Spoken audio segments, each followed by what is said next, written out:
एक बार की बात है, जादूपुर नाम के एक गांव में करतब दिखाती एक औरत एक रेड्डी के लिए गांव में आती है। आइए आइए मेहरबान कदरदान, खाइए रोहड़ा के ताजे ताजे केले। कभी खाए नहीं होंगे ऐसे केले। पीले पीले केले खाइए। ये कहकर रोहड़ा हाथों में 4 केले लिए उन्हें सर्कल में जोर जोर से हवा में उछालती हुई करतब दिखाती है, जिसे देखकर आसपास के सारे बच्चे अपने अपने मम्मी पापा से उस औरत के पास जाने की जिद करने लग जाते हैं। पापा, ऐसा तो सर्कस में बॉल से होता है ना, ये आंटी तो केले से कर रही है। चलिए ना पापा, देखते हैं। रोहड़ा एक पतली सी तार पर चलती हुई केलों से करतब दिखाती है। आते जाते सभी लोग बाहर रुककर उसके करतब देखते हैं और वाह वाही करते नहीं थकते। जैसे ही एक आदमी पास आकर उसे पैसे देने लग जाता है, तब वो कहती है, अरे नहीं नहीं साहब, मैं करतब तो बच्चों के मन को बहलाने के लिए करती हूँ। धंधा तो मेरा केले का है। पीछे देखो मेरी रिड्डी, जो भी मेरे केले खाएगा मेरी तरह चुस्त दुरुस्त और तंदुरुस्त हो जाएगा। पता चलता है क्या कि मेरी उम्र 55 की है। अरे पर ऐसे ठंड के मौसम में कोई केला क्यों खाएगा? ये ऐसे वैसे केले नहीं है साहब, ये शरीर में गर्मी देते हैं। ठंड को दूर भगाए जो भी रोहिणा के केले खाए। पापा, अगर मुझे केले नहीं मिले तो मैं घर नहीं जाऊंगी। तभी उसके पापा कहते हैं कि बेटा, केले ठंड में कभी गर्मी नहीं देते। ये सब कहने की बातें हैं, सामान बेचने का तरीका है इनका।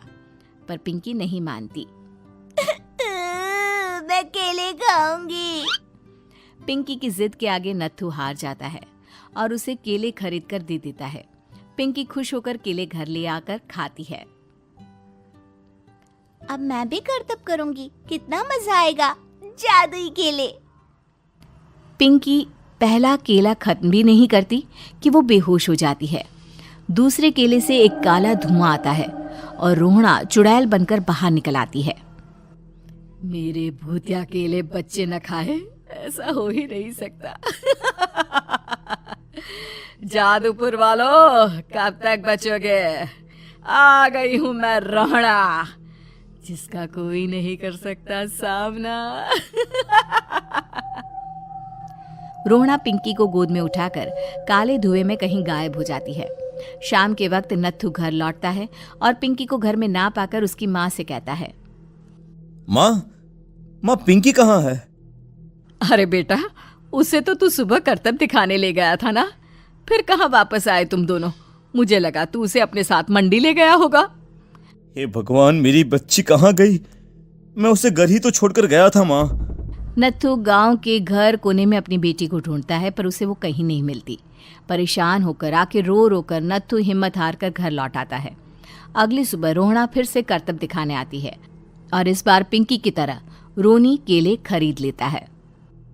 50 रुपए दिए थे पापा ने, सारे पैसों की मैंने केले खरीद लिए हैं। अब मैं भी आंटी की तरह ही करतबबाज बन जाऊंगा।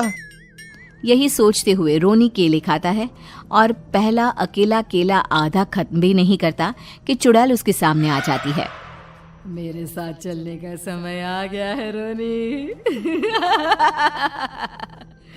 ये तो बस शुरुआत है।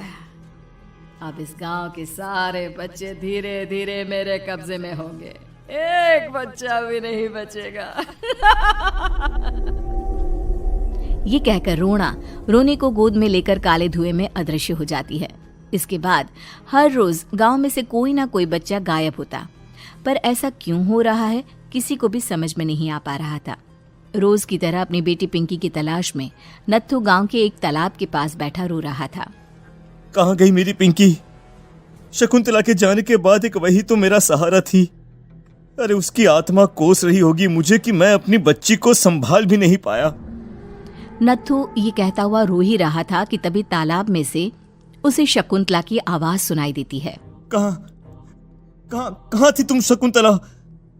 हमारी बच्ची और सारे गायब हुए बच्चे रोहड़ा के कब्जे में हैं। वो बच्चों को जो केले देती है उससे बच्चे बेहोश हो जाते हैं और उसके कब्जे में आ जाते हैं और वो उन्हें ले जाकर काली दुनिया में ले जाती है। पर वो ऐसा क्यों कर रही है? ये मैं नहीं जानती, पर उस दुनिया का रास्ता मैं आपको बता सकती हूँ। जहां ये नदी खत्म होती है वहां एक केले का पेड़ है, उसके नीचे एक दरवाजा है, वहीं से रास्ता जाता है उस दुनिया का। ये कहकर शकुंतला की आत्मा गायब हो जाती है।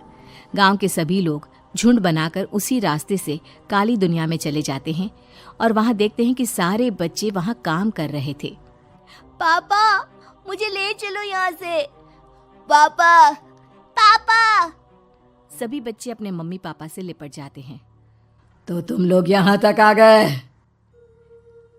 क्यों हमारे बच्चों को पकड़ लिया तूने? तुझे शिकार ही बनाना है तो ले, हम सब आ गए हैं, हमें खा ले। नहीं, मुझे बच्चे चाहिए, मेरे बच्चे के बदले तुम लोगों के बच्चे। क्या मतलब?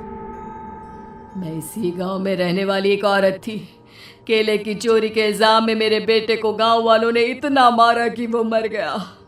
उसी दिन मैंने ठान लिया कि गांव वालों का भी वही हाल करूंगी। कुछ दिन बाद बेटे के चले जाने के दुख में मैं भी मर गई और मेरी भटकती आत्मा एक चुड़ैल बन गई। और फिर मैंने बदला लिया तुम सबके बच्चे छीनकर। बर्दाश्त नहीं कर पाए ना, सोचो मुझ पर क्या बीती होगी। हमें माफ कर दो रोना, पता नहीं ये किसकी गलती थी पर हम सभी माफी मांगते हैं। हमारी खुशियां लौटा दो, तुम भी तो एक माँ हो। गांव वालों की बात सुनकर रोना का मन पिघल जाता है और वो बच्चों को छोड़ देती है। उसके बाद काली दुनिया बच्चों के लिए जादुई दुनिया बन जाती है। अब कोई भी